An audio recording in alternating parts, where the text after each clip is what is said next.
Hi guys, मैं रजनीश कुमार एक बार पुनः आप लोगों का एक्सेलेंस क्लासेस के यूट्यूब चैनल पे स्वागत करता हूं। जय माता रानी। दोस्तों, केमिस्ट्री में हम लोगों ने मेंडलीव पीरियोडिक टेबल तक पिछले के वीडियो में देख चुके हैं। आज हम लोग मॉडर्न पीरियोडिक टेबल के बारे में देखते हैं। साथ ही साथ कंपटीशन में पूछे जाने वाले क्वेश्चन, जो यह एलिमेंट किस आवर्त का, किस ग्रुप, किस वर्ग का और किस उपवर्ग का है, उस पर भी आज चर्चा करेंगे।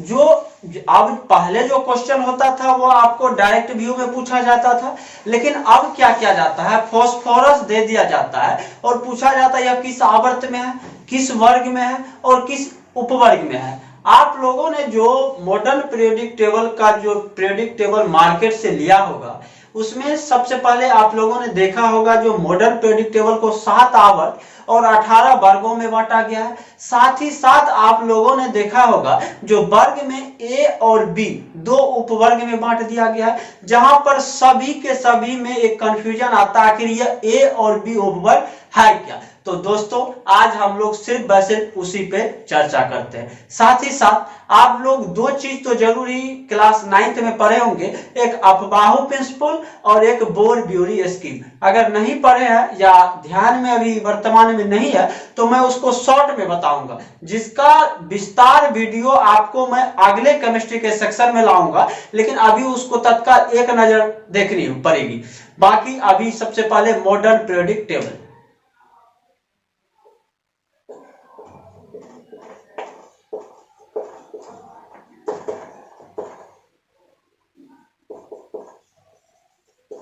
दोस्तों, मॉडर्न पीरियोडिक टेबल 1913 ईस्वी में मोस्ले साहब ने प्रतिपादित किया और मोस्ले साहब को ही मॉडर्न पीरियोडिक टेबल का पिता कहा जाता है। वैसे अगर सिर्फ पीरियोडिक टेबल की बात करें तो उनके फादर मेंडलीव साहब कहलाते हैं, लेकिन जब मॉडर्न पीरियोडिक टेबल की बात किया जाए तो उनके फादर मोस्ले कहलाते हैं। इसकी स्थापना आपको 1913 में मोस्ले साहब के द्वारा हुई है और मोस्ले साहब को ही फादर ऑफ मॉडर्न फिजिक्स भी कहा जाता है। हम लोगों ने इससे पहले देखा था जो मेंडलीव का जो पीरियोडिक टेबल था वो बढ़ते हुए एटॉमिक वेट के संदर्भ में था, वहीं मोस्ले का जो पीरियोडिक टेबल है यह बढ़ते हुए परमाणु संख्या के क्रम में है। परमाणु संख्या के आधार पर मॉडर्न पीटी मोस्ले साहब ने 1913 ईस्वी में दिया। मेंडलीव का पीरियोडिक टेबल बढ़ते हुए परमाणु द्रव्यमान के क्रम पे था और मोस्ले का पीरियोडिक टेबल 1913 में बढ़ते हुए परमाणु संख्या के क्रम पे यानी कि आधारित है, मतलब मॉडर्न पीरियोडिक टेबल। अब इसमें होता क्या है उसको सबसे पहले समझना है। आखिर इसमें कैसे किसी को तत्व, मान लीजिए सोडियम है तो इसको आवर्त नंबर 3 में दे दिया, ग्रुप नंबर 1 में दे दिया, आखिर क्यों दिया, किस कारण दिया, इसको समझना आज सबसे ज्यादा जरूरी है। वैसे आपका जितने भी YouTube चैनल है वहां पे यह बाकी सभी शिक्षकों के द्वारा भी समझाया गया है, मैं भी आज समझाने का कोशिश कर रहा हूं।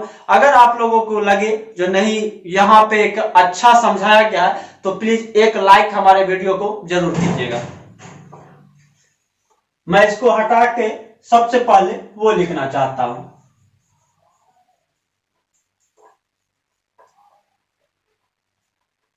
उसके बाद हम आएंगे इसके 7 आवर्त और 18 वर्ग क्या है। दोस्तों, जैसे सपोज कीजिए सोडियम एक एलिमेंट है और इसका एटॉमिक नंबर परमाणु संख्या 11 है। इससे ज्यादा हमें कुछ भी नहीं दिया गया है। सोडियम एक तत्व दिया गया है जिसका परमाणु संख्या 11 है। अब इसको किस ग्रुप में और किस पीरियड में रखना है ये आपको बताना है। चलिए, आप लोग बहुत समय से पढ़ते होंगे जो तत्वों का जो ऑर्बिट में जो इलेक्ट्रॉन भरने की जो टेंडेंसी होती है वो 2, 8, 8, 18, 18, 32, एम्प्टी मतलब खाली, उसमें कुछ भी भरा जा सकता है। क्या इस 11 सोडियम जिसका परमाणु संख्या 11 है उसको हम क्या इस तरह 2, 8 और 1 लिख सकते हैं? अगर लिख सकते हैं तो ये तो मान लीजिए कक्षा है सोडियम का, पहला कक्षा, दूसरा कक्षा और तीसरा कक्षा ऑर्बिट। फर्स्ट में इलेक्ट्रॉन 2, दूसरे में 8, तीसरे में 1। यहां पे गौर से देखिए कक्षा की संख्या, ऑर्बिट की संख्या कितनी हो रही है हमें? ऑर्बिट बराबर 3, ऑर्बिट 3 तो यह पीरियड भी 3, मतलब आवर्त भी इसका 3, आवर्त भी इसका 3। ये तो आवर्त वाली बात हुई। मतलब किसी भी तत्व का इलेक्ट्रॉनिक विन्यास लिख लेंगे इसी, मतलब electronic configuration, electronic configuration, electronic configuration लिखेंगे। इलेक्ट्रॉनिक कॉन्फ़िगरेशन के बाद उसका जो कक्षा मिलेगा, ऑर्बिट मिलेगा, जैसे मैंने यहां सोडियम लिखा 2, 8, 1, ऑर्बिट 3 तो आवर्त 3। अब आइए इसका वर्ग खोजते हैं। वर्ग कैसे खोजते हैं? पहला बात, अब देखिए फर्स्ट वाला में जानते हैं आप 2 इलेक्ट्रॉन रहता है, 2 है, इसमें कोई दिक्कत नहीं है। दूसरे वाले में 8 रहता है, इसमें भी कोई दिक्कत नहीं है। तीसरे सेल जो है, तीसरा ऑर्बिट जो है, उसके लास्ट ऑर्बिट में कितना इसको इलेक्ट्रॉन है? 1। यही इसका वर्ग है, वर्ग है 1। अब आता है जो इसका उपवर्ग कैसे पहचानेंगे? तो क्या हम इसको अफबाऊ प्रिंसिपल जो बचपन में पढ़ते थे, 1s 2s 2p 3s 3p 3d 4s 4p 4d 4f 5s 5p 5d 5f 6x 6p 6d 6f Aufbau principal. इसमें इलेक्ट्रॉन आपको पता होगा जो लोअर ऑर्बिट से अपर में जाता है, वैसे भी कोई धनी व्यक्ति जाता है गरीब व्यक्ति के पास? ही बताइए, नहीं ना जाता है। अगर हम गरीब है और हमको किसी धनी व्यक्ति से काम है तो हमको उसके पास जाना होता है, ना कि धनी व्यक्ति आपके पास आएगा। यह संसार का रीत है और संसार के रीत को हम आपके, हमारे कई पुरखापति ऊपर चले भी गए और कई हमारे आने वाले हैं, वो भी नहीं बदल पाइएगा। तो किस में जाएगा? लोअर से अपर में। 1s के बाद 2s 2p 3s 3p 4s 3d, इस तरह एक सीरीज आपको मिल जाएगा। इसको जब गौर से देखिएगा, जो 1s के बाद इलेक्ट्रॉन आपका 2s में, 2s के बाद 2p में, 2p के बाद आपको 3s में, 3s के बाद आपको 3p में, 3p के बाद 4s में, 4p के बाद 3d में, 3d के बाद 4p में, आगे इसी तरह जाएगा। अब हम इसका इलेक्ट्रॉनिक कॉन्फ़िगरेशन अगर लिखे तो आपको एक बात भी पता होनी चाहिए, जो S सब सेल में 2 इलेक्ट्रॉन, P में आपको 6, D में आपको 10 और F में आपको 40 एलिमेंट रहता है। अब हम इसका इलेक्ट्रॉनिक कॉन्फ़िगरेशन लिख रहे हैं सोडियम का, तो क्या लिख सकते हैं? 1s2 2s2 2p6 3s1। अब देखिए हम उपवर्ग निकाल रहे हैं। जो उपवर्ग आज के मॉडर्न पीरियोडिक टेबल जो आपका आता है उसमें यहाँ पे लिखा रहता है, यहाँ पे ए और यहाँ पे बी। ये ए बी का माजरा क्या है वो समझिए। काहे किसी में ए देता है, काहे किसी में बी देता है। यहाँ पे देखिए लास्ट इलेक्ट्रॉनिक कॉन्फ़िगरेशन किस सेल सब सेल में है? एस पी डी एफ में, एस में है। अगर याद रखिएगा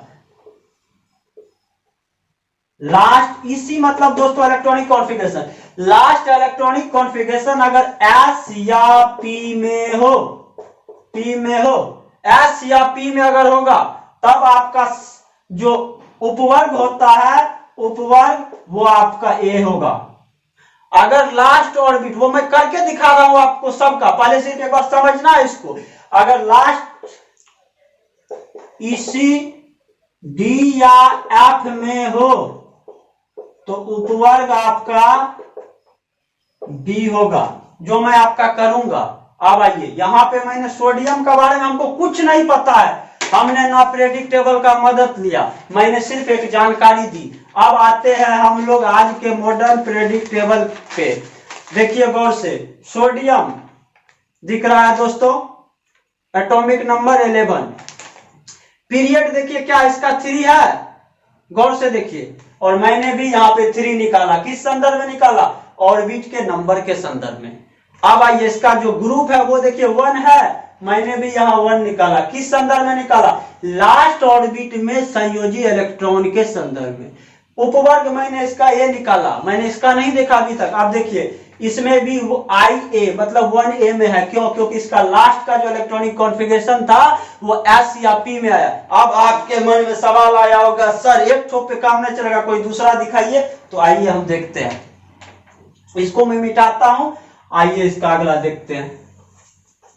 कोई भी एक इलेक्ट्रॉन जो आप लोगों के मन में विचार आए, किसी को उठा लीजिए।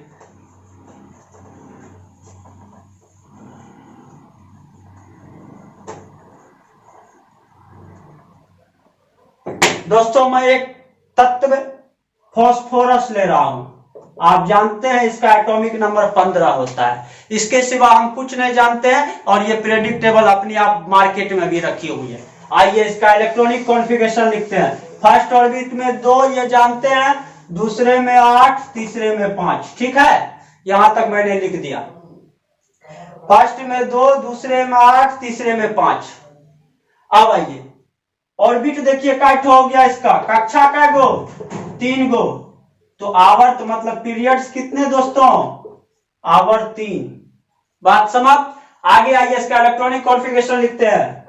1s2, 2s2, 2p6, 3s2, 3p3, 2 2 4 6 10 12 15, 3p3 आ गया दोस्तों।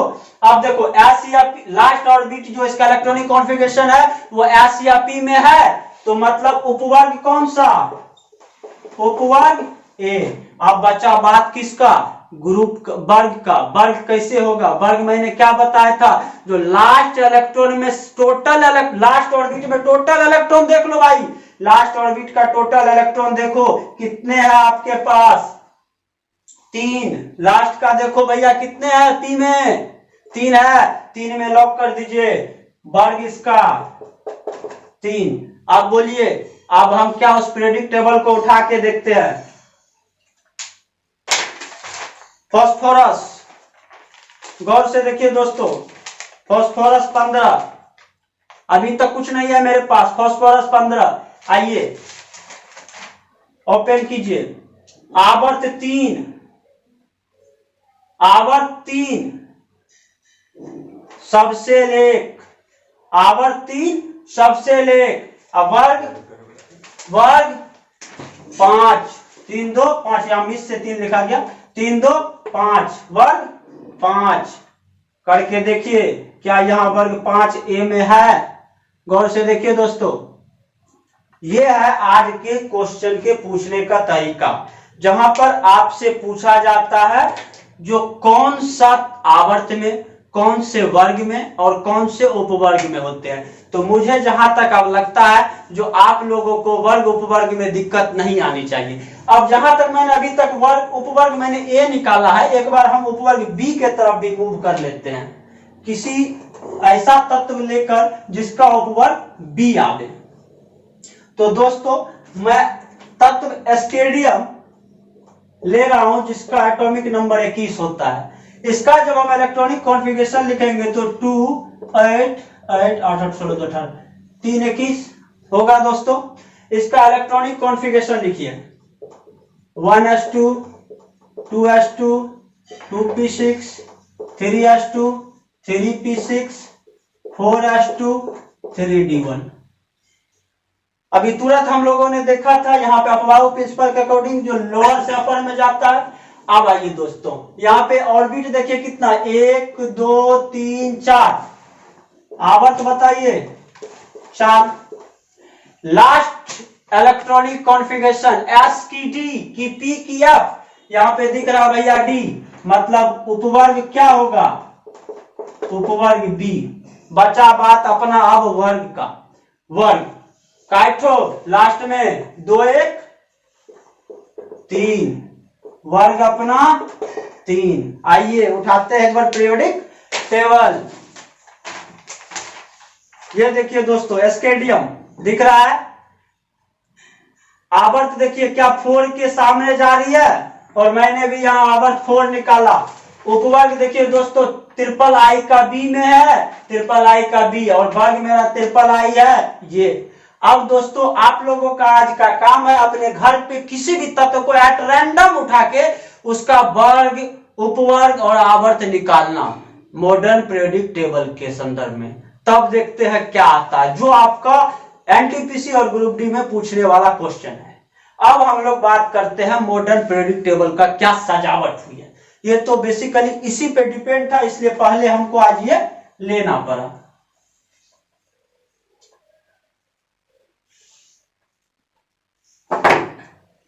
मोस्टली से हमने आधुनिक पीरियोडिक टेबल को 7 आवर्त और 18 वर्ग तथा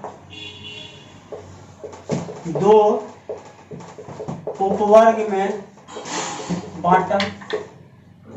साथ ही साथ इन्होंने क्या किया, लेंथेनॉइड्स और एक्टिनॉइड्स समूह को 2 अलग ग्रुपों में रख दिया। मतलब 57 से 71 और 89 से 103, इस 2 को इन्होंने अलग ग्रुप बना लिया, जिसमें इन्होंने 57 टू 71 तक का जो एलिमेंट था उन्हें लेंथेनॉइड्स, और 89 टू 103 को इन्होंने एक्टिनॉइड्स का के अलग ग्रुप में रखा, जिस पर हम लोग आगे चर्चा करेंगे आखिर ये लेंथेनॉइड्स और एक्टिनॉइड्स है क्या। साथ ही साथ इन्होंने अपने मॉडर्न पीरियोडिक टेबल में, आपको याद होगा जो मेंडलीफ सर के पीरियोडिक टेबल में इनर्ट गैस के लिए कोई भी उस समय में तत्काल कोई वर्ग नहीं दिखाया गया था। इनर्ट गैस हमारे यहाँ 6 है, हीलियम, नियन, आर्गन, क्रिप्टन, जेनन, रेडन, और हर एक एलिमेंट का टेंडेंसी भी इनर्ट गैस के तरह स्टेबल होने का होता है, जो हम लोग इसके अगला वीडियो जो मेरा एटॉमिक स्ट्रक्चर पे आएगा उस पे होगा। अब वहां हम लोग चलते हैं। तो इन्होंने क्या किया, अपने ग्रुप में जो सजाया,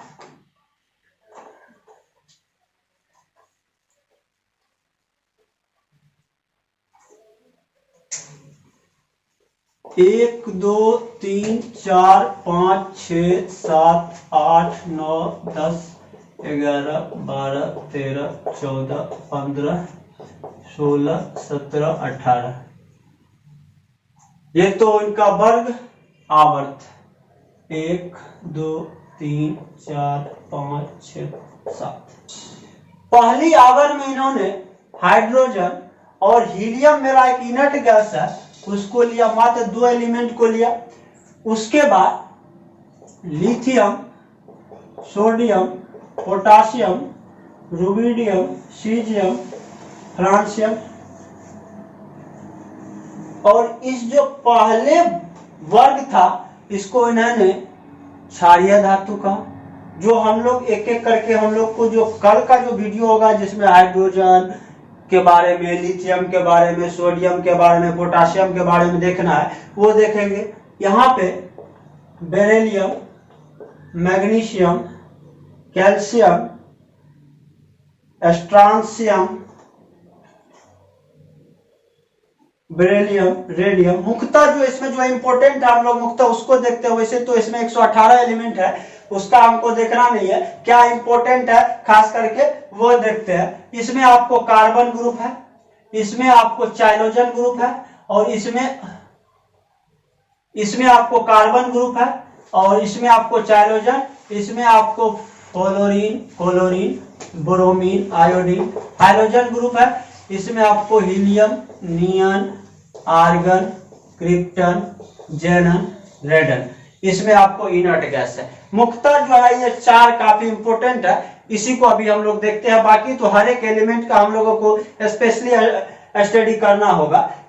पहला देखिए, ग्रुप 1 जो था इसे इन्होंने क्षारीय धातु का, ग्रुप 2 को इन्होंने क्षारीय मृदा धातु का, ग्रुप 14 को इन्होंने कार्बन ग्रुप का, 16 को इन्होंने हाइड्रोजन ग्रुप का, 17 को इन्होंने हाइड्रोजन ग्रुप का, 18 या O को इन्होंने इनर्ट गैस या नोबेल गैस या जीरो ग्रुप कहा। दोस्तों यह क्या होता है, इनर्ट गैस, नोबेल गैस या जीरो ग्रुप, इस सब को हमको देखना है।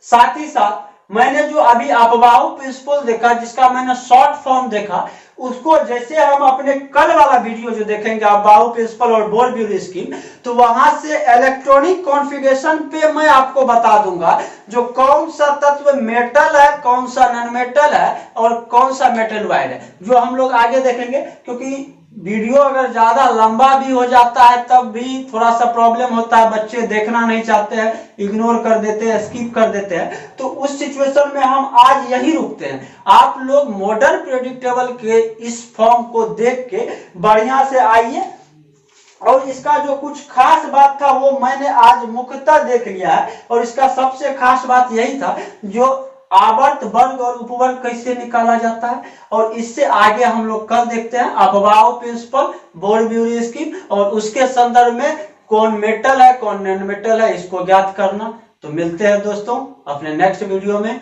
तब तक वीडियो का एंजॉय लीजिए, वीडियो को ज्यादा से ज्यादा अपने दोस्तों में शेयर कीजिए, वीडियो पसंद आए तो लाइक कीजिए, जो अभी तक हमारे चैनल को सब्सक्राइब ना किए हैं सब्सक्राइब कीजिए। धन्यवाद।